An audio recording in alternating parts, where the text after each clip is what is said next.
Hello, hello les investisseurs blocs, j'espère que vous avez la forme. Nouvelle vidéo sur le graphique et l'analyse de Shiba Inu aujourd'hui. Allez, avant toute chose, n'hésite pas à rejoindre également mon canal Telegram. J'ai réalisé un achat de SHIB il y a très peu de temps. Et également, tu seras le très bienvenu sur ce canal si tu souhaites le rejoindre. Allez, on y va, on commence cette vidéo.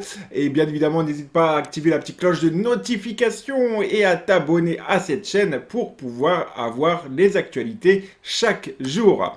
Allez, on y va, on commence donc cette analyse. On a vu que le marché des crypto-monnaies est très beaucoup dans l'émotionnel actuellement, avec tout ce qui se passe, notamment la crise en Ukraine. Voilà, c'est même plus une crise, c'est carrément devenu la guerre.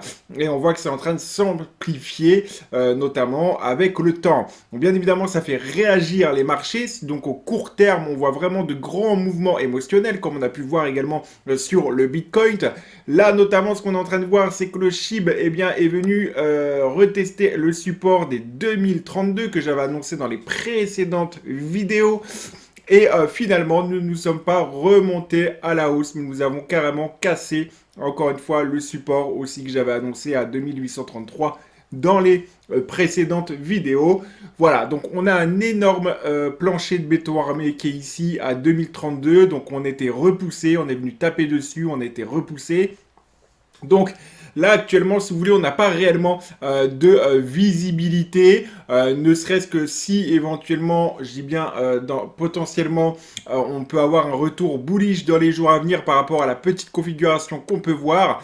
Mais là concrètement, on n'a pas réellement de données assez spécifiques et en tout cas visuellement parlant pour pouvoir se projeter.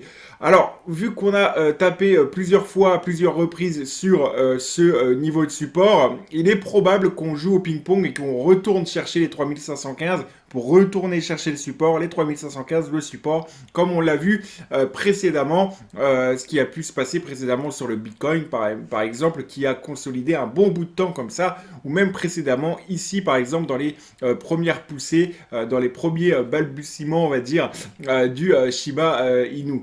Donc voilà, il faut vraiment maintenant que la société mette le paquet eh bien, pour pouvoir sortir son Shibarium, son métaverse et évidemment pour pouvoir redonner des couleurs à notre token préféré. Ne serait-ce qu'en un mois, on est vraiment pas mal du tout. Donc on a vraiment un beau signal bullish sur un mois, donc sur le moyen terme. Mais sur le très court terme, je pense pour moi, visuellement en tout cas, ce que ça annonce, c'est qu'on est reparti pour jouer au yo-yo, en train plus haut, en train plus bas. Voilà, il faut attendre vraiment des nouvelles. N'hésite pas à commenter, à liker cette vidéo et à t'abonner bien évidemment. Et nous devrons retourner au moins tester au minimum du minimum les 3428 dans les jours à venir en fonction de l'actualité. Si le marché n'est pas trop émotionnel, nous sommes dans une configuration que personne n'aime vraiment entre les actualités et puis les émotions qui prennent le dessus. Bref, faut être vigilant, mais sur le long terme, on en ressortira gagnant, c'est une certitude. Allez, je vous dis à très bientôt pour une prochaine vidéo. Ciao.